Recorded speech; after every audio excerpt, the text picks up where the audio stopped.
நான் இனி பயன்பட மாட்டேனோன்னு நினைக்கிற ஒவ்வொருத்தருக்கும் 40 ஆண்டுகளாக ஒரே வனாந்திரத்தை பார்த்து பார்த்து பார்த்து மோசையை போல நான் ஒரு முடிவுக்கு வந்துட்டேன். போதும் ஆண்டவரே, என் வாழ்க்கை முழுக்க முட்செடியே நான் பார்த்துட்டேன்.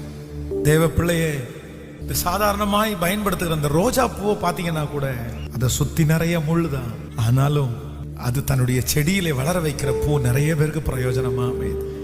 நிறைய பேருடைய இருதயம் உடைந்து ஆராய் ஊற்றப்படுவது போல நான் உணர்றேன். நான் ரொம்ப லேட் பாஸ்டர், ரொம்ப காலதான். பாருங்க பாஸ்டர், என் கூட இந்த ஊர்ல வந்தவங்க எல்லாம் எப்படி இருக்காங்க பாருங்க பாஸ்டர். அவன் எல்லாம் என்ன கேவலமா திரும்பி பார்க்கறான் பாஸ்டர். அவன் வேகமா குதிரை மாதிரி முன்னாடி ஓடிட்டு இருக்கும் போது நான் ஆமை மாதிரி பின்னாடி நடந்து நடந்து வர்றேன். அதுலயும் 10 அடி ஏறினா 10 அடி சரிக்கிறேன். எனக்கு நம்பிக்கையே விட்டு போயிடுச்சு பாஸ்டர். இனியே நான் என்ன செய்ய போறேன், என்ன பண்ண போறேன்? ஏதோ ஒரு நடைபணமாய் நான் வாழ்ந்து கொண்டிருக்கிறேன். சரி, நல்லபடியா போய் சேர்ந்தா போதும் பாஸ்டர். இல்ல இல்ல இல்ல இல்ல இல்ல இல்ல, உன்னை அனுப்புகிறவர் நான் அல்லவா? 40 வயதிற்கு முன்பாக இருந்த அதே பலன் இப்போ உங்ககிட்ட இருக்கு மோசே. உன் மனசுதான் பலவீனமாயிடுச்சு, ஆனா வேற ஒன்னும் பலவீனமாகல.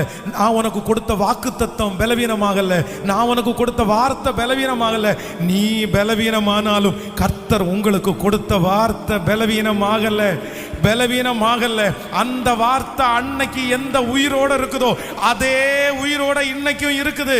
அவர் சொன்னதை செய்யும் அளவு உன்னை கைவிடுவதில்லை.